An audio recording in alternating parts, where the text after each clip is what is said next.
Friends, Nancy Goyal hair. आज मैं आई हूँ अपनी एक और वीडियो लेकर जिसके अंदर हम बात करेंगे सेक्शन 16 की। Section 16 of GST. सेक्शन 16 क्या कहता है हमें? Eligibility and condition for taking ITC, यानी कि कौन कौन लोग आईटीसी ले सकते हैं, इनपुट टैक्स क्रेडिट कौन अवेल कर सकते हैं और कौन सी कंडीशन है इनपुट टैक्स क्रेडिट अवेल करने की। सबसे पहले बात करते हैं रजिस्टर्ड पर्सन, यानी कि सिर्फ और सिर्फ registered person input tax credit ले सकते हैं। ऐसा हमें बोलता है section 16 subject to section 49। Section 49 की बात डिटेल में मैं अपनी फिर की इसी वीडियो में आपको बताऊंगी। अभी के लिए बता देती हूँ। सेक्शन 49 के अंदर यूटिलाइजेशन ऑफ आईटीसी की बात हुई है, यानी कि आईटीसी को कैसे यूटिलाइज करते हैं। जैसे कि हमारा होता है आईजीएसटी, सीजीएसटी एंड एसजीएसटी। कैसे आईजीएसटी को सीजीएसटी सेट ऑफ करना है, कैसे सीजीएसटी एसजीएसटी को एक दूसरे से सेट ऑफ करना है, ये सब बात करते हैं सेक्शन 49। पूरी बात registered person subject to section 49 on supply use in course और फर्दरेंस ऑफ बिजनेस, यानी कि सिर्फ उन सप्लाईज का इनपुट टैक्स क्रेडिट आईटीसी हम ले सकते हैं जो कि हम यूज कर रहे हैं फॉर फर्दरेंस ऑफ बिजनेस, यानी कि अपने बिजनेस को बढ़ाने के लिए। अगर हम सिर्फ अपने पर्सनल यूज के लिए कोई आइटम खरीद रहे हैं, कोई परचेज कर रहे हैं, तो उसका कोई आईटीसी हम नहीं ले सकते। उसके बाद कैन क्लेम आईटीसी ओनली, यानी कि आईटीसी हम क्लेम कर सकते हैं ओनली तब जब हम कुछ कंडीशन सेक्शन 16 में दी गई है, जब वो हम पूरी कर देते हैं। अदरवाइज हम कोई आईटीसी नहीं क्लेम कर सकते। क्या वो कंडीशन है? तो आइए बात करते हैं। हैव टैक्स इनवॉइस और debit note issued by registered supplier, यानी कि जब किसी सप्लायर के पास, जब किसी डीलर के पास, जब किसी रजिस्टर्ड पर्सन के पास कोई टैक्स इनवॉइस होगा या तो कोई डेबिट नोट होगा जो कि किसने इशू किया है, किसी रजिस्टर्ड पर्सन ने, यानी कि जो इंसान जीएसटी के अंडर रजिस्टर्ड है उस इंसान ने वो टैक्स इनवॉइस इशू किया या डेबिट नोट इशू किया है।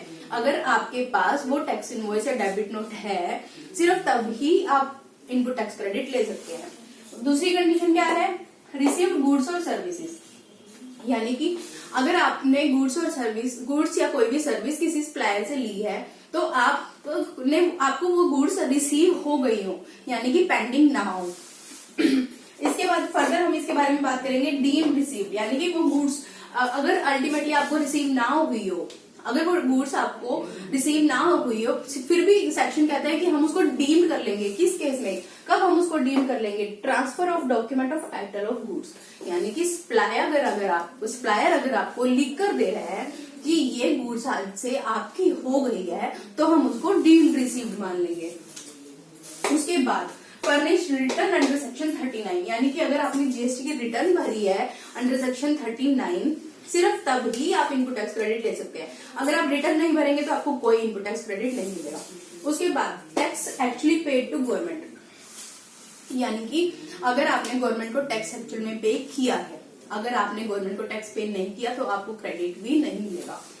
उसके बाद हम बात करेंगे if goods received in lots, यानी कि अगर आपने गुड्स, ये हमारी कंडीशन पूरी हो गई, यानी कि अगर आप इन कंडीशन को फुलफिल करेंगे सिर्फ और सिर्फ तब ही आप आईटीसी क्लेम कर सकते हैं। उसके बाद नेक्स्ट पॉइंट क्या है सेक्शन 16 के अंदर?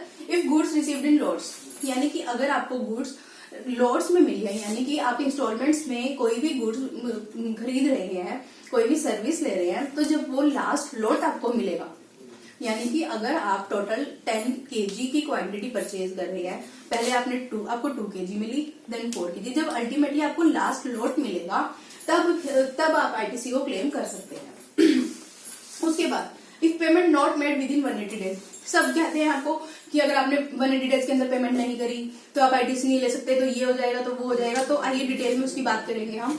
अगर आप किसी भी सप्लायर से कुछ भी परचेज करते हैं तो और अगर आपने उसकी पेमेंट 180 डेज के अंदर नहीं करी तो आपका जो क्रेडिट लेजर के अंदर इनपुट आ रहा है वो एक बार रिवर्स हो जाएगा। रिवर्स किस तरीके से हो जाएगा? फॉर एग्जाम्पल, अगर हमने 1 अप्रैल को कोई गुड्स परचेज करी और उसकी पेमेंट हमने 180 डेज तक नहीं की, तो आपका जो इलेक्ट्रॉनिक क्रेडिट लेजर के अंदर आईटीसी पड़ा है वो आपका रिवर्स हो जाएगा, यानी कि आपकी आउटपुट लायबिलिटी, आपका जो टैक्स आपको पे करना है वो आपका वो टैक्स ऐड हो जाएगा।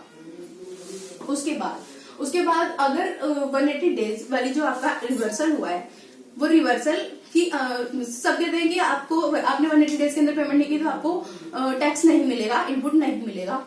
लेकिन इनपुट आपको मिल सकता है, कब मिलेगा? On payment basis. जब आपने उसकी पेमेंट कर दी तो आपको वो क्रेडिट मिल जाएगा वापस से। अगर फॉर एग्जाम्पल 1 अप्रैल से लेके 180 डेज तक आपने पेमेंट दी की तो आपका रिवर्सल हो गया, देन आफ्टर 3 मंथ्स आपने पेमेंट कर दी तो आप अपना ITC ले सकते हैं। उसके बाद if depreciation claimed on capital goods then no ITC can be claimed. अगर आपने कैपिटल गुड्स के ऊपर डेप्रिसिएशन ले लिया है तो आप उसका ITC नहीं ले सकते, यानी कि या तो आपको ITC मिलेगा या आपको डेप्रिसिएशन मिलेगा। ये बात मैंने आपको पहले ही बताई थी अपनी पिछली वीडियो में, यानी कि रूल नंबर 43 की वीडियो, आप डिटेल में जान सकते हैं इसके बारे में वहां पर। तो फ्रेंड्स आज की वीडियो में सिर्फ इतना ही। थैंक यू सो मच, मिलते हैं मेरी एक और वीडियो में।